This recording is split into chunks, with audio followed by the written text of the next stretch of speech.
तल्ली दुर्गा भवानी कोल्लू विन्नाई पुण्य भूमि पे मी अंदरीनी कलवड़म नाको आनंदमुहा उन्नति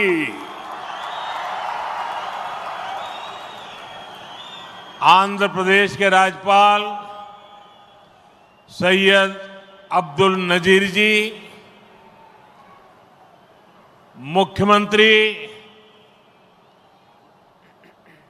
मेरे मित्र श्री चंद्रबाबू नायडू जी, केंद्रीय कैबिनेट के मेरे सहयोगी मंत्रीगण, डिप्टी सीएम ऊर्जावान पवन कल्याण जी, राज्य सरकार के मंत्रीगण, सभी सांसद और विधायकगण और आंध्र प्रदेश के मेरे प्यारे भाइयों और बहनों, आंध्र प्रदेश गवर्नर सैयद अब्दुल नजीर गारू, मुख्यमंत्री ना मित्रुलु चंद्रबाबु नायडू गारू, కేంద్ర మంత్రివర్గంలో నా సహచర మంత్రులు, డిప్యూటీ ముఖ్యమంత్రి శక్తివంతుడు పవన్ కళ్యాణ్ గారు, రాష్ట్ర మంత్రులు, ఎంపీలు, ఎమ్మెల్యేలు మరియు ఆంధ్రప్రదేశ్ రాష్ట్రానికి చెందిన నా ప్రియమైన సోదర సోదరీమణులారా, आज जब मैं इस अमरावती की पुण्य भूमि पर खड़ा हूं तो मुझे केवल एक शहर नहीं दिख रहा, मुझे एक सपना सच होते दिख रहा है। एक नया अमरावती, एक नया आंध्र।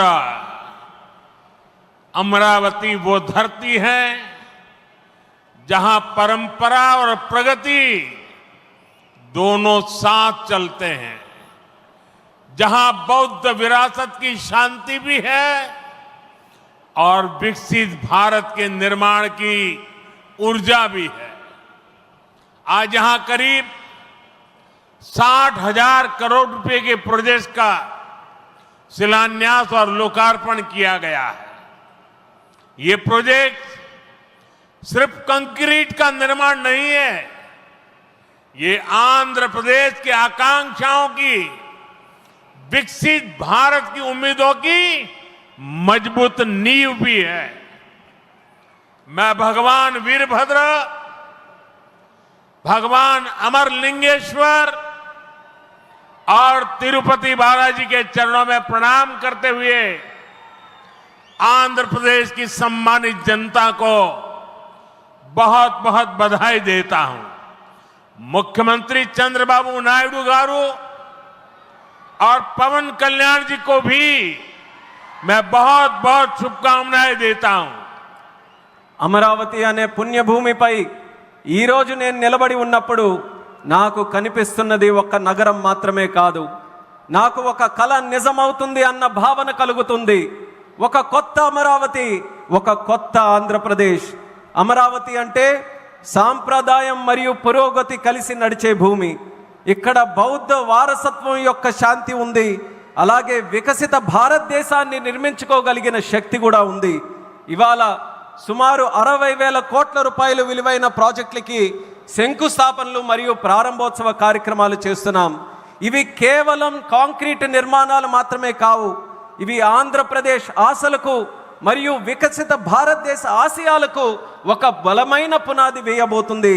నేను వీరభద్ర స్వామికి, అమరలింగేశ్వర స్వామికి మరియు తిరుపతి వెంకన్న స్వామికి వారి పాదాలకి నమస్కరిస్తూ ఆంధ్రప్రదేశ్ ప్రజలకు హృదయపూర్వక శుభాకాంక్షలు తెలియజేసుకుంటున్నాను।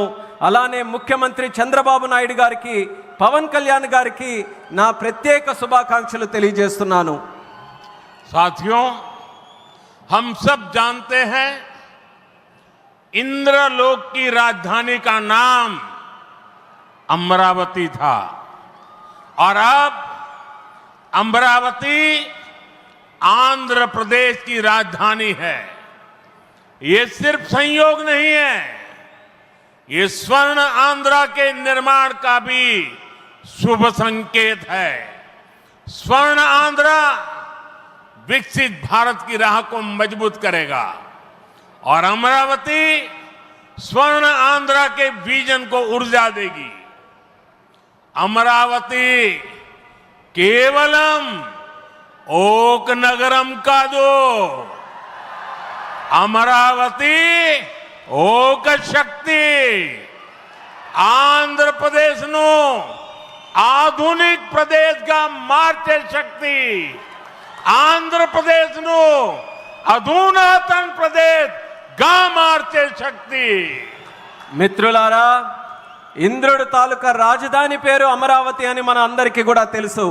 ఇప్పుడు అమరావతి మన ఆంధ్రప్రదేశ్ రాష్ట్రానికి రాజధానిగా నిలిచింది.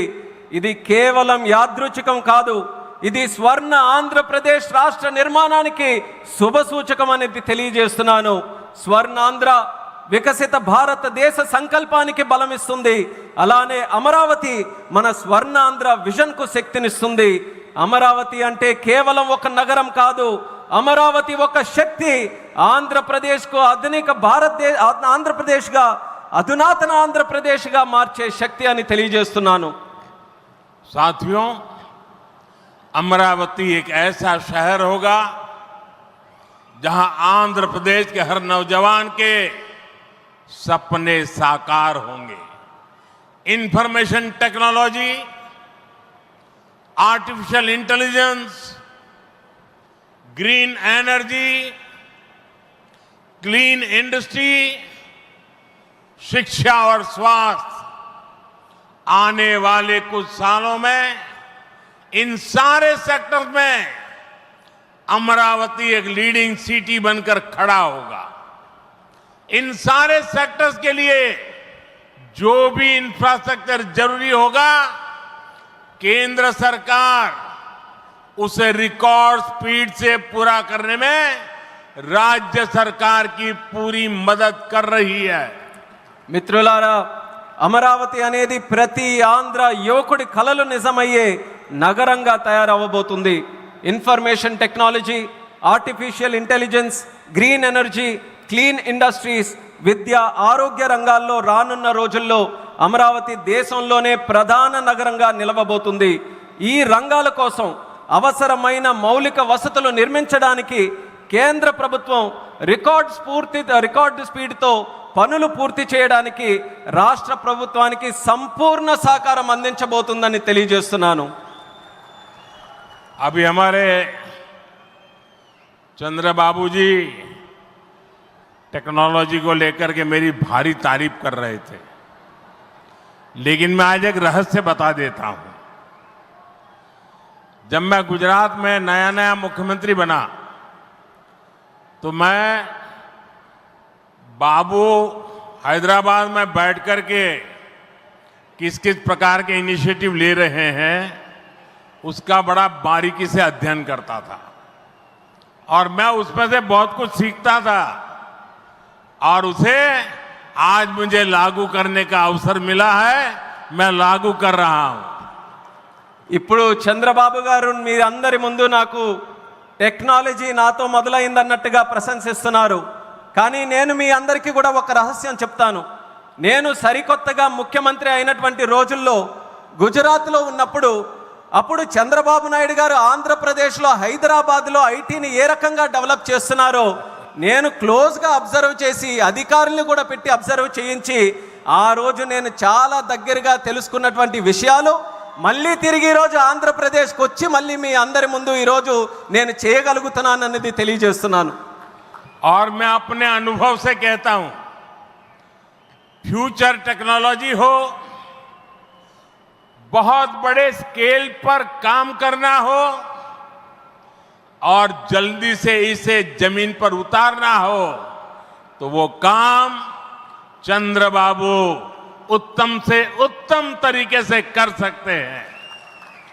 అలాగే నా అనుభవంతో చెప్తున్నాను, పెద్ద స్కేల్లో ప్రాజెక్టులు చేయాలన్నా తొందరగా అవి పూర్తి చేయాలన్నా మంచి క్వాలిటీతో అవన్నీ కూడా పూర్తి చేయాలన్నా దేశంలో చంద్రబాబు నాయుడు గారి కంటే దాంట్లో మిన్న మరెవ్వరూ కూడా లేరు అనేది ఈ సభాముఖంగా తెలియజేస్తున్నాను. साथियों, 2015 में मुझे प्रजा राजधानी का शिलान्यास करने का अवसर मिला था। बीते सालों में केंद्र सरकार ने हर प्रकार से अमरावती के लिए मदद दी है। यहां बेसिक इंफ्रास्ट्रक्चर के निर्माण के लिए सभी कदम उठाए गए हैं। अब चंद्रबाबू गारू के नेतृत्व में राज्य सरकार बनने के बाद सारे ग्रह जो लगे थे अब हट गए हैं। यहां विकास कार्यों में तेजी आ गई है। हाई कोर्ट, विधानसभा, सेक्रेटेरिएट, राजभवन, ऐसी कई जरूरी बिल्डिंग बनाने के कामों को भी प्राथमिकता दी जा रही है।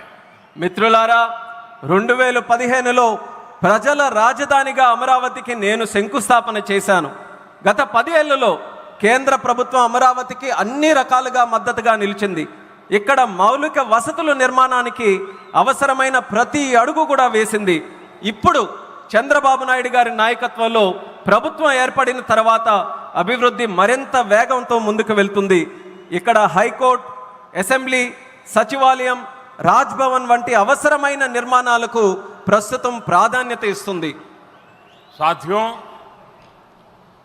एनटीआर गारू ने विकसित आंध्र प्रदेश का सपना देखा था। हमें मिलकर अमरावती को, आंध्र प्रदेश को विकसित भारत का ग्रोथ इंजन बनाना है। हमें एनटीआर गारू का सपना पूरा करना है। चंद्रबाबू गारू, ब्रदर पवन कल्याण, इदी मनमू చెయ్యాలి, ఇది మనమే చెయ్యాలి. మిత్రులారా, ఎన్టీఆర్ గారు వికసిత్ ఆంధ్రప్రదేశ్ కోసం కలకన్నారు. మనమందరం కలిసి అమరావతి మరియు ఆంధ్రప్రదేశ్ని వికసిత భారతదేశానికి గ్రోత్ ఇంజన్గా తయారు చేయాలి. మనం ఎన్టీఆర్ గారి కలల్ని నిజం చేయాలి.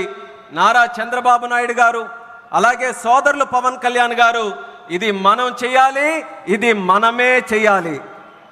साथियों, बीते 10 सालों में भारत ने देश में फिजिकल, डिजिटल और सोशल इंफ्रास्ट्रक्चर पर विशेष बल दिया है। भारत आज दुनिया के उन देशों में शामिल है जहां का इंफ्रास्ट्रक्चर तेज गति से आधुनिक हो रहा है। इसका फायदा आंध्र प्रदेश को भी मिल रहा है। आज भी रेल और रोड से जुड़े हजारों करोड़ के प्रोजेक्ट आंध्र प्रदेश को मिले हैं. మిత్రులారా, గత 10 ఏళ్లలో భారతదేశం ఫిజికల్, డిజిటల్ మరియు సోషల్ ఇన్ఫ్రాస్ట్రక్చర్ పై ప్రత్యేక దృష్టి సారించింది. ఇప్పుడు భారత్ ప్రపంచంలో అత్యంత వేగంగా మౌలిక వసతులు అభివృద్ధి చెందుతున్నటువంటి దేశాల్లో ఒకటిగా నిలుచుంది. ఇది ఆంధ్రప్రదేశ్కు కూడా ప్రయోజనంగా మారబోతుంది. ఈ రోజు కూడా రైల్ మరియు రోడ్డు ప్రాజెక్టులలో రాష్ట్రానికి వేల కోట్ల రూపాయలు కేంద్రం తరపున అందించడం జరుగుతుంది. यहां आंध्र प्रदेश में कनेक्टिविटी का नया अध्याय लिखा जा रहा है. इन प्रोजेक्ट से एक जिले से दूसरे जिले की कनेक्टिविटी बढ़ेगी, आसपास के राज्यों से कनेक्टिविटी बेहतर होगी. इससे किसानों के लिए बड़े बाजार तक फसल पहुंचाना आसान होगा और उद्योगों के लिए भी सुविधा होगी. टूरिज्म सेक्टर को और तीर्थ यात्राओं को बल मिलेगा. जैसे रेनीगुंटा नायडूपेटा हाईवे से तिरुपति बालाजी के दर्शन आसान होंगे. लोग बहुत कम समय में वेंकटेश्वर स्वामी के दर्शन कर पाएंगे. ఆంధ్రప్రదేశ్లో కనెక్టివిటీకి ఒక కొత్త అధ్యాయం మొదలవబోతుంది. ఈ ప్రాజెక్టులతో ఒక జిల్లాకు మరొక జిల్లాకు కనెక్టివిటీ పెరుగుతుంది. పక్క రాష్ట్రాలతో కూడా అనుసంధానం ఏదైతే ఉందో అది కూడా మెరుగు కాబోతుంది. ఈ ప్రాజెక్టుల వల్ల రైతులకి పెద్ద మార్కెట్లకు తక్కువ సమయంలో తమ పంటని తీసుకొని వెళ్ళడానికి సులభం అవుతుంది. అలాగే ఉద్యోగస్తులు మరియు పారిశ్రామికులు కూడా సౌకర్యం కలుగుతుంది. పర్యాటకం, తీర్థయాత్రలకి, ఆ రంగాలకి కూడా ఉపయోగపడుతుంది. ఉదాహరణకు రేణుగుంట నుంచి నాయుడుపేట కొత్త హైవే ఏదైతే ఉందో దాని ద్వారా తిరుపతి వెంకన్న స్వామి వారి దర్శనం చాలా సులభంగా మనకు అవుతుంది. తక్కువ సమయంలో ప్రజలు ఆ స్వామి వారిని దర్శనం చేసుకొని ఆ అవకాశం పొందుతారని కూడా తెలియజేస్తున్నాను. साथियों, दुनिया में जो भी देश तेजी से विकसित हुए हैं उन्होंने अपनी रेलवे पर बहुत अधिक बल दिया है. बीता दशक भारत में रेलवे के ट्रांसफॉर्मेशन का रहा है. भारत सरकार ने आंध्र प्रदेश में रेलवे के विकास के लिए रिकॉर्ड पैसे भेजे हैं. वर्ष 2009 से 2014 तक आंध्र प्रदेश और तेलंगाना के लिए रेलवे का कुल बजट 900 करोड़ रुपए से भी कम था, जबकि आज सिर्फ आंध्र का ही रेल बजट 9000 करोड़ रुपए से ज्यादा का है. यानी करीब 10 गुना से ज्यादा की बढ़ोतरी हुई है. మిత్రులారా, ప్రపంచంలో వేగంగా అభివృద్ధి చెందిన దేశాలు ఏవైతే ఉన్నాయో అవన్నీ కూడా తమ రైల్వే మీద చాలా ప్రాముఖ్యత సారించారు. గత దశాబ్దంలో భారతదేశంలో కూడా రైల్వే మీద ఎక్కువగా పరివర్తన జరిగింది. కేంద్ర ప్రభుత్వం ఆంధ్రప్రదేశ్ రైల్వే అభివృద్ధికి కూడా రికార్డు స్థాయిలో నిధులు మంజూరు చేయడం జరిగింది. 2009 నుంచి 14 వరకు ఆంధ్రప్రదేశ్ మరియు తెలంగాణ కలిసి ఉన్నప్పుడు రాష్ట్రం తాలూకా బడ్జెట్ కేవలం 900 కోట్లు కూడా ఉండేది కాదు. కానీ ఇప్పుడు కేవలం ఆంధ్రప్రదేశ్కు మాత్రమే రైల్వే బడ్జెట్ 9000 కోట్ల దాటి ఈరోజు అందిస్తున్నాం. అంటే ముందు కంటే 10 రెట్లు ఎక్కువ బడ్జెట్ అభివృద్ధి జరుగుతుందని తెలియజేస్తున్నాను.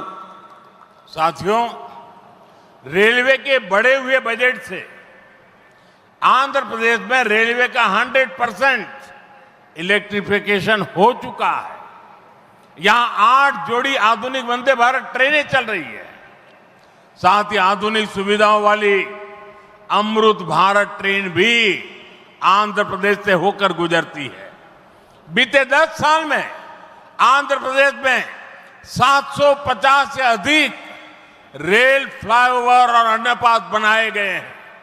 इसके अलावा आंध्र प्रदेश के 70 से ज्यादा रेलवे स्टेशनों को अमृत भारत स्टेशन योजना के तहत विकसित किया जा रहा है. మిత్రులారా, ఈ పెంచిన రైల్వే బడ్జెట్ వల్ల ఆంధ్రప్రదేశ్లో 100% ఎలక్ట్రిఫికేషన్ మనం పూర్తి చేసుకున్నాం. ఇక్కడ 8 సరికొత్త వందే భారత్ ట్రైన్లు ప్రారంభమయ్యాయి. దానితో పాటు ఆధునిక వసతులతో కలిగి ఉన్న అమృత్ భారత్ రైళ్లు కూడా ఆంధ్రప్రదేశ్ నుంచి వెళ్తుంది. గత 10 ఏళ్లలో 750 కంటే ఫ్లైఓవర్ బ్రిడ్జ్లు కానీ అండర్ పాసేజీలు కానీ రైల్వేస్లో నిర్మించబడింది. అంతేకాకుండా 70కి పైగా రైల్వే స్టేషన్లు మన ఆంధ్రప్రదేశ్ రాష్ట్రంలో అమృత్ భారత్ స్టేషన్ పథకం కింద అభివృద్ధి కూడా చేస్తున్నామని తెలియజేస్తున్నాను. साथियों, इंफ्रास्ट्रक्चर के लिए जब इतने सारे काम होते हैं तो उसका बहुत मल्टीप्लायर इफेक्ट होता है. इंफ्रास्ट्रक्चर के निर्माण में जो रॉ मटेरियल लगता है उसे मैन्युफैक्चरिंग इंडस्ट्री को बल मिलता है. सीमेंट का काम हो, स्टील का काम हो, ट्रांसपोर्टेशन का काम हो, ऐसे हर सेक्टर को इससे फायदा होता है. इंफ्रास्ट्रक्चर विकास का सीधा लाभ हमारे नौजवानों को होता है. उन्हें ज्यादा रोजगार मिलते हैं. आंध्र प्रदेश के भी हजारों युवाओं को इन इंफ्रा प्रोजेक्ट से रोजगार के नए मौके मिल रहे हैं. మిత్రులారా, ఇంత భారీ స్థాయిలో మౌలిక వసతులు అభివృద్ధి జరగడం వల్ల ఆర్థిక వ్యవస్థలో మల్టీప్లయర్ ఎఫెక్ట్ ఏర్పడుతుంది. నిర్మాణ రంగంలో కావలసిన రా మెటీరియల్స్ సిమెంట్ అయినా స్టీల్ అయినా రవాణా వంటి రంగాలకు గణనీయమైన డిమాండ్ ఏర్పడుతుంది. దీనివల్ల తయారీ పరిశ్రమలకు బలం ఏర్పడుతుంది.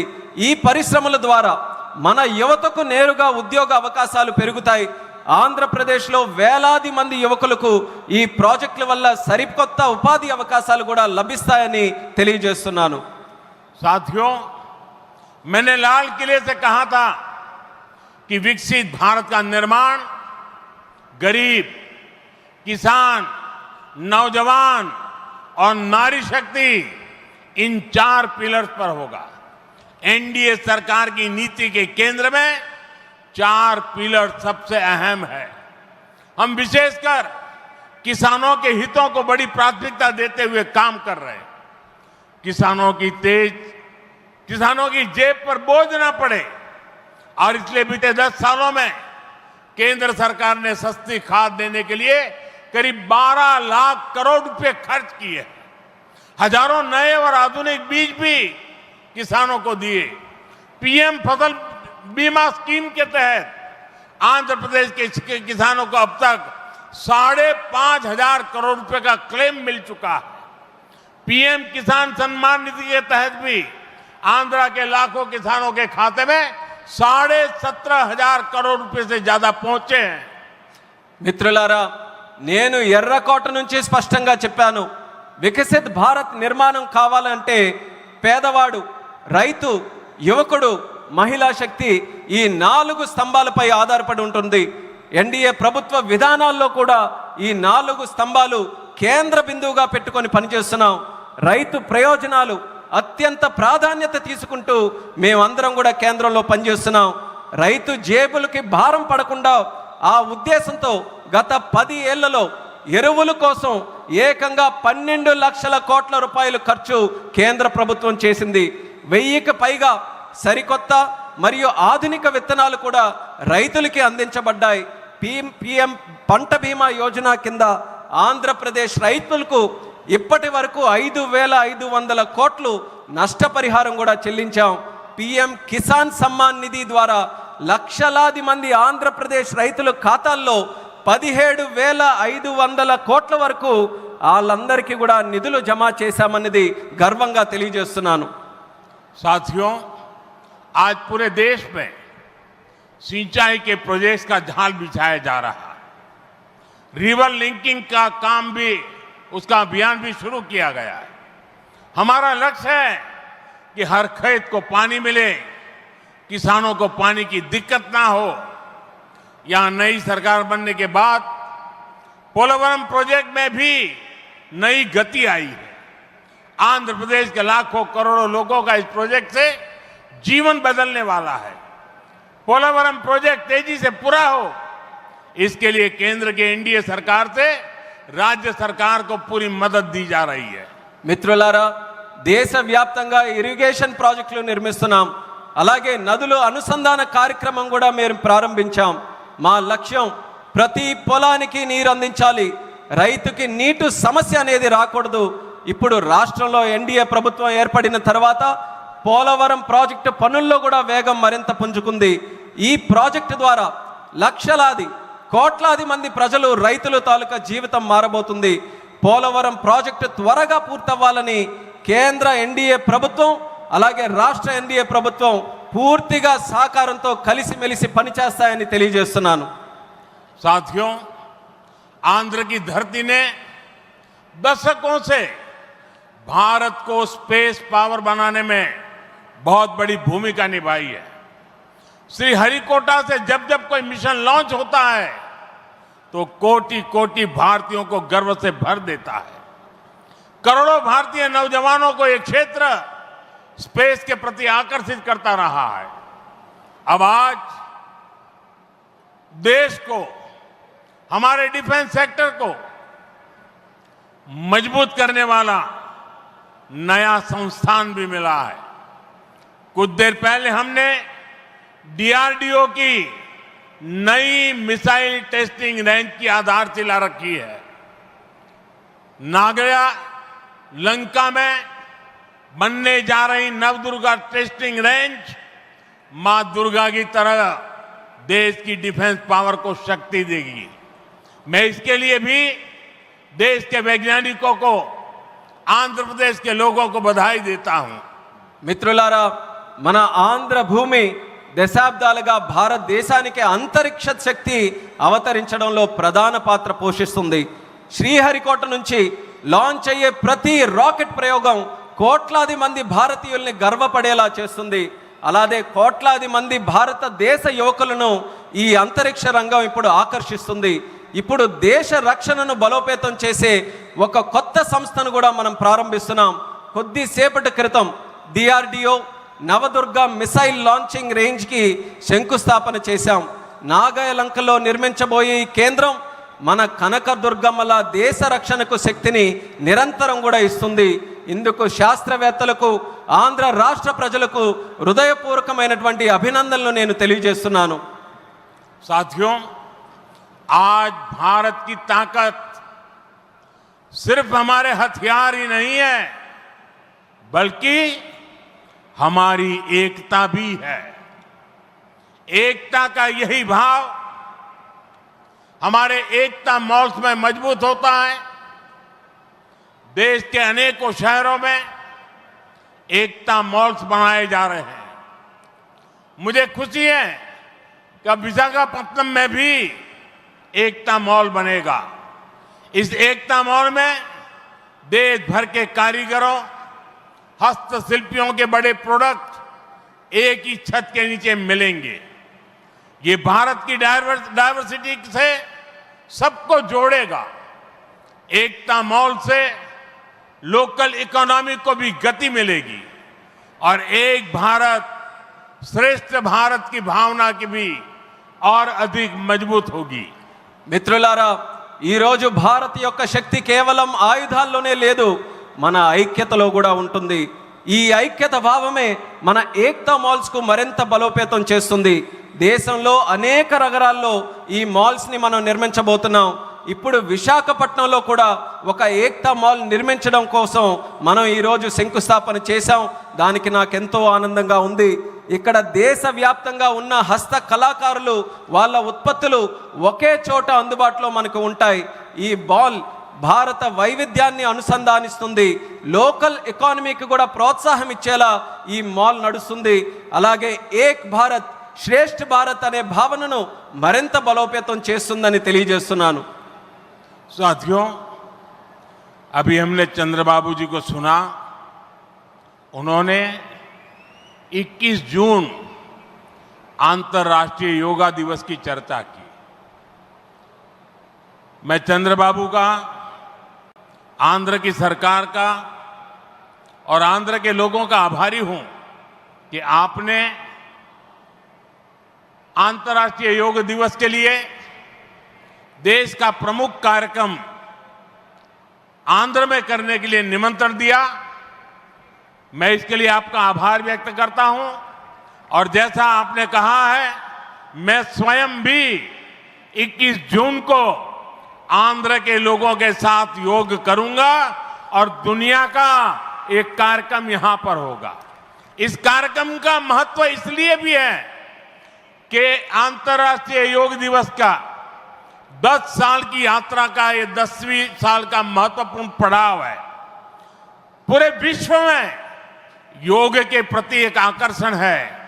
इस बार पूरी दुनिया 21 जून को आंध्र की तरफ देखेगी और मैं चाहूंगा कि आने वाले 50 दिन पूरे आंध्र में योग को लेकर के एक जबरदस्त वातावरण बने, स्पर्धाएं हो और वर्ल्ड रिकॉर्ड करने का काम आंध्र प्रदेश करके पूरी दुनिया को चकित कर दे. और मैं मानता हूं चंद्रबाबू जी के नेतृत्व में ये होके रहेगा. మిత్రులారా, ఇప్పుడే మనం చంద్రబాబు నాయుడు గారిని విన్నాం. అంతర్రాష్ట్రీయ యోగా దినం జూన్ 21న మనం చేసుకోబోతున్నాం. దానికి చంద్రబాబు నాయుడు గారికి, ఏపీ గవర్నమెంట్కి, అలాగే రాష్ట్ర ప్రజలకి అందరికీ కూడా నేను ధన్యవాదాలు తెలియజేసుకుంటున్నాను నన్ను ఆ రోజు ఇక్కడ ఆహ్వానించినందుకు. ఆ రోజు తాలూకా ప్రత్యేకత ఏంటంటే, మనం జూన్ 21 యోగా దినం, ప్రపంచ యోగా దినం ప్రకటించి 10 సంవత్సరాలు కాబోతుంది. ఆ రోజు కేవలం ఆంధ్రాలో యోగా ప్రచారం చేయడమే కాదు, ప్రపంచం మొత్తం ఉన్నటువంటి ప్రజలందరూ కూడా ఆంధ్రప్రదేశ్ రాష్ట్రం వైపు చూసేలా మనం అందరం కూడా చేయాలి.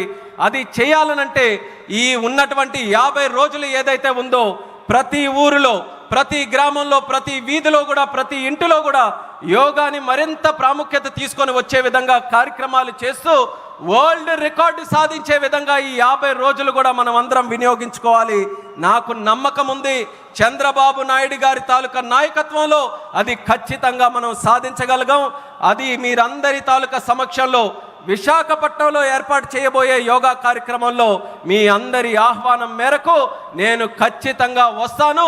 ఆ రోజు మనం అందరం కూడా కలిసి యోగా చేద్దాం. ఆ రోజు ప్రపంచం తాలూకా దృష్టి యోగా వైపు అలాగే భారతదేశం వైపు కూడా మళ్ళిద్దామని ఈ సభాముఖంగా తెలియజేసుకుంటున్నాను. साथियों, आंध्र प्रदेश में ना तो सपने देखने वालों की कमी है और न ही सपनों को साकार करने वाले कम है। मैं विश्वास के साथ कह सकता हूं, आज आंध्र प्रदेश सही राह पर चल रहा है। आंध्र ने सही स्पीड पकड़ ली है। अब ग्रोथ की स्पीड को हमें लगातार तेज करते रहना है। और मैं कह सकता हूं, जैसा बाबू ने 3 साल में अमरावती के निर्माण का जो सपना देखा है, इसका मतलब ये 3 साल की सिर्फ अमरावती की गतिविधि आंध्र प्रदेश के जीडीपी को कहां से कहां पहुंचा देगी, ये मैं साफ देख रहा हूं। मैं आंध्र प्रदेश की जनता को, यहां जो मेरे सहयोगी बैठे हैं, सभी को फिर आश्वस्त करता हूं, आंध्र प्रदेश की प्रगति के लिए आप मुझे हमेशा अपने साथ कंधे से कंधा मिलाकर चलते हुए देखेंगे। एक बार फिर आप सभी को बहुत बहुत शुभकामनाएं।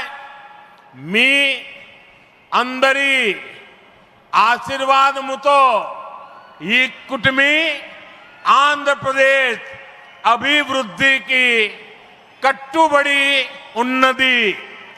ధన్యవాద్. మిత్రులారా, ఆంధ్రప్రదేశ్లో కలలు కనే వాళ్ళ సంఖ్య తక్కువేమీ కాదు. అలానే ఆ కలలను నిజం చేసే వాళ్ళకి కూడా తక్కువేమీ కాదు. నేను నమ్మకంతో చెప్తున్నాను, ఇవాళ ఆంధ్రప్రదేశ్ ఒక సరైన మార్గంలో నడుస్తుంది. అలానే సరైన వేగంతో ముందుకు వెళ్తుంది. ఈ అభివృద్ధి వేగాన్ని మనం అందరం కొనసాగించాలి, అలానే పెంచుతూ ఉండాలి. ఇప్పుడే చంద్రబాబు నాయుడు గారు మాట్లాడుతూ చెప్పారు, 3 సంవత్సరాల్లో అమరావతి తాలూకా పనుల్ని పూర్తి చేస్తామని. నేను ఊహిస్తున్నాను, 3 సంవత్సరాల్లో అమరావతి పూర్తయిన తర్వాత ఆంధ్రప్రదేశ్ రాష్ట్రం తాలూకా జీడిపి ఏ స్థాయికి వెళ్తుందో ఒక్కసారి నేను ఊహించగలను. అది ఆంధ్రప్రదేశ్ రాష్ట్రం తాలూకా చరిత్రను మార్చబోతుందని తెలియజేస్తున్నాను.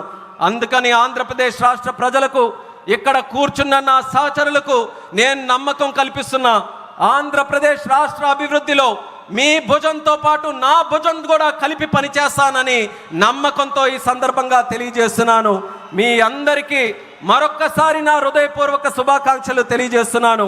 మీ అందరి ఆశీర్వాదంతో ఈ కూటమి ఆంధ్రప్రదేశ్ అభివృద్ధికి ఎల్లప్పుడూ కూడా కట్టుబడి ఉంటుంది. మీ అందరికీ కూడా నా ధన్యవాదాలు. భారత్ మాతా की జై. भारत माता की జై. भारत माता की జై. वंदे మాతరం. वंदे మాతరం. वंदे మాతరం. वंदे మాతరం. वंदे మాతరం. वंदे మాతరం. वंदे మాతరం. वंदे మాతరం.